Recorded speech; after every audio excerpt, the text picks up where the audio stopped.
بسم اللہ الرحمن الرحیم۔ مسئلہ رفع الیدین کے اوپر سادہ لوگ قسم کے بندوں کو ایک دھوکہ دیا جاتا ہے کہ جو بندہ رفع یدین نہیں کرتا اس کی نماز ہی نہیں ہوتی۔ یہ عوام کو ورگرایا جاتا ہے، دھوکہ دیا جاتا ہے کہ جو رفع یدین نہیں کرتا اس کی نماز نہیں ہوتی۔ حالانکہ پہلے یہ مسئلہ جان لینا چاہیے کہ رفع الیدین کی شرعی حیثیت اور حقیقت کیا ہے۔ یہ جو لوگ ہیں جو رفع الیدین کے قائل ہیں، یہ لوگوں کے اندر خود اتنا تضاد ہے کہ کسی کے نزدیک کچھ ہے، کسی کے نزدیک کچھ ہے۔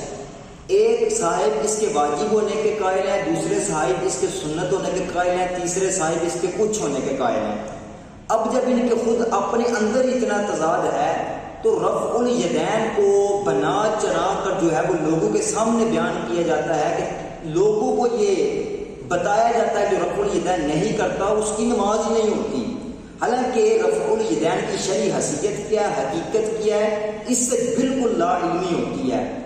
نبی کریم علیہ الصلوۃ والسلام سے لے کر صحابہ اور کثیر صحابہ اور تابعین نے بھی رفع الیدین کے بغیر نمازیں پڑھی ہیں۔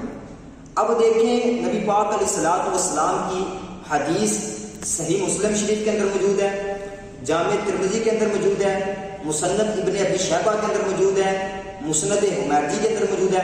متعدد کتابوں کے اندر نبی پاک علیہ الصلوۃ والسلام کا فرمان موجود ہے کہ نبی پاک علیہ الصلوۃ والسلام نے رفع الیدین سے منع کیا تھا۔ پہلے کیا کرتے تھے، بعد میں منع کیا تھا۔ اب جب نبی کریم علیہ الصلوۃ والسلام کی احادیث اس بات کے اوپر دلالت کر رہی ہیں کہ رفع یدین پہلے تھا بعد میں منع کیا، اب دیکھیں اس کے بعد اثار صحابہ کو لیں تو صحابہ کرام رضی اللہ تعالی عنہم اجمعین یہ وہ ہستیاں ہیں کہ جن کے راہ پر چل کے ہم لوگ راہ ہدایت کو پاتے ہیں۔ اب ان حضرات کا خود رفع الیدین کے حوالے سے کیا عمل تھا، اب وہ سماعت فرمائیں۔ سب سے پہلے حضرت اسود تابعی رحمت اللہ علیہ بیان فرماتے ہیں کہ میں حضرت ابن عمر رضی اللہ تعالیٰ عنہ کے پیچھے نماز پڑھی ہے۔ حضرت ابن عمر رضی اللہ تعالیٰ عنہ نے پہلی مرتبہ رفع یدین کیا، اس کے بعد پھر رفع یدین نہیں کیا تھا۔ اور اسی طرح یہ مصنف ابن ابی شیبہ کے اندر موجود ہے فرمان۔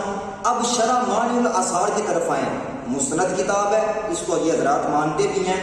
اس کے اندر حضرت مجاہد تابعی رحمت اللہ علیہ بیان فرماتے ہیں کہ میں نے حضرت عبداللہ ابن عمر رضی اللہ تعالی عنہ کے پیچھے نماز ادا کی، انہوں نے نماز کے اندر سوائے تکبیر تحریمہ کے علاوہ کہیں کسی بھی مقام کے اوپر رفع یدین نہیں کیا۔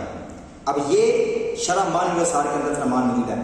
مصنف ابن ابی شیبہ کو اٹھائیں، اس کے اندر یہ عبارت موجود ہے کہ ان علی رضی اللہ تعالی عنہ یرفع یدیہ اذا افتتح الصلاۃ ثم لا یعود، کہ حضرت علی المرتضیٰ رضی اللہ تعالی عنہ جب نماز کو شروع فرمایا کرتے تھے اس وقت رفع یدین کرتے تھے، اس کے بعد مولا علی کا جو ہے وہ رفع یدین کرنا ثابت نہیں۔ یہاں پر ایک یہ دھوکہ دیا جاتا ہے کہ جز رفع الیدین کی عبارت کو پیش کر کے یہ بتایا جاتا ہے کہ جز رفع الیدین کے اندر پہلی حدیث یہ ہے کہ مولا علی نے رفع یدین کیا ہے۔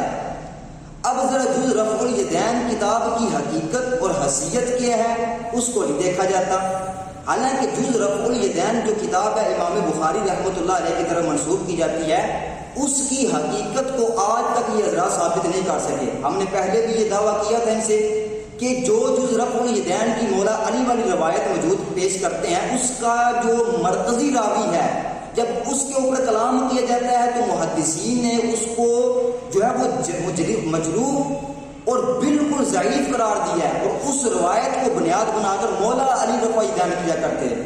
حالانکہ مصنف ابن ابی شیبہ کے اندر اور شرح معنی الاثار کے اندر مستند کتابوں کے اندر یہ فرمان موجود ہے کہ مولا علی جب نماز شروع کرتے تھے اس وقت رفع یدین کرتے تھے، اس کے علاوہ کسی مقام پر بھی رفع یدین نہیں کرتے۔